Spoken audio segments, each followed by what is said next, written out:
I was raised in Jinja, a town with a population of about 300,000 in the eastern part of Uganda. Jinja is a home to many ecosystems, among them the world's longest river, the Nile, which supports the livelihoods of many communities.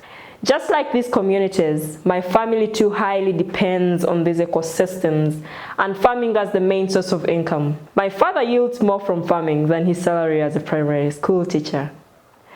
Living in Jinja had not been a challenge until 5 years ago when encroachment on key ecosystems started. Such encroachment has neither spared the rivers nor the wetlands. When it rains, houses flood, people lose their crops, and others get exposed to waterborne diseases. Every night, families go to bed under the blanket of fear that yet another disaster will strike. And this plight is not limited to the eastern part of Uganda. A similar tale is shared by families in the western district of Kasese, where the now regular flooding of River Nyamwamba leaves many residents' homes flooded, animals killed, and crops destroyed.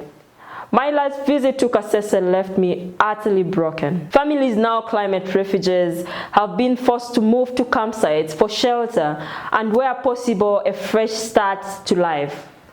What happens in these camps is a whole lot of things: school dropouts, teenage pregnancies and gender-based violence, prevalence of HIV, joblessness, absolute poverty, among others. Similar tales abound in the rest of the country. Climate extremes across the entire country are affecting communities in devastating ways that most may never recover from.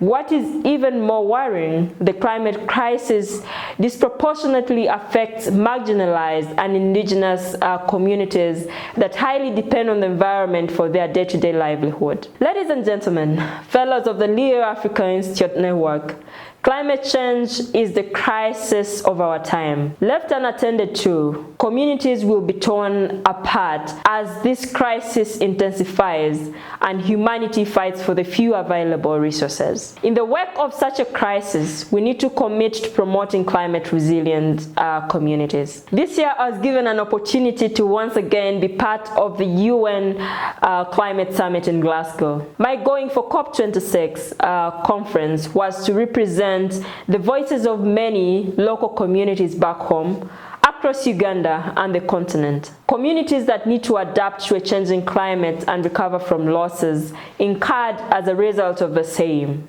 The conference left me with so many mixed feelings. A feeling of rage emerged when rich countries continued and still continue to refuse to acknowledge their historical contribution to a warming planet, turning their backs on the poorest of the world who are facing the COVID-19 crisis and related vaccine apathy. It was a heartbreak as I saw a proposal by 138 developing countries representing 5 billion people for a loss and damage finance facility to help deal with the devastating climate impacts blocked by rich countries. The greenwashing and false solutions that were everywhere at COP26 was utterly frustrating. Seeing governments shirk responsibility, historic polluters showing no leadership, and fossil fuel lobbyists outnumbering negotiators, people power came to the front. I saw a surge of activists take to the streets of Glasgow,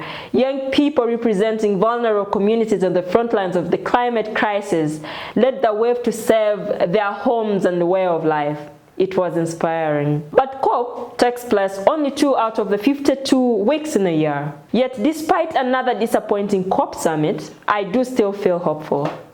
The people, diverse communities, and climate justice movements that I met on the streets of Glasgow filled me with so much hope, energy, and determination. There was a collective commitment to take action for the kind of system change we know is needed to tackle the scale of the multiple crises we are currently facing. There was passion, solidarity, big ideas for imagining a better world everywhere. It made me realize more than ever before that a better world is possible. We just have to believe it, to organize, to build our people power to the point where we are unstoppable. People people lead, politicians follow. In many ways, the climate negotiators can act as a mirror of the world, helping us to see the power imbalances that are driving the climate crisis more clearly. Once we see these imbalances, we can build movements to dismantle them. COP26 has helped many people see that our economic systems are not simply broken, they are ridged. COP means that rich, highly polluting countries are painted as leaders, while the more ambitious demands of southern countries are ignored and deprioritized. I do still have hope. The climate justice movement is snowballing, and young people across the globe, global north, global south, are coming together to change the narrative. Across the globe, communities are standing together to confront the climate crisis and hold those that perpetuate it accountable. We are reawakening the possibility of an imagined community on a global scale through forming movements together, creating innovations that increase the resilience of communities to climate change impacts, as well as influencing climate policies at a global level. The climate and the COVID-19 crisis are the vivid reminder that we are all connected despite our unique differences. The crisis indeed calls for unified voices and actions. To build resilience and create the communities we want, we need to come together. The way we all can stand up to meaningfully contribute to our imagined world. Thank you.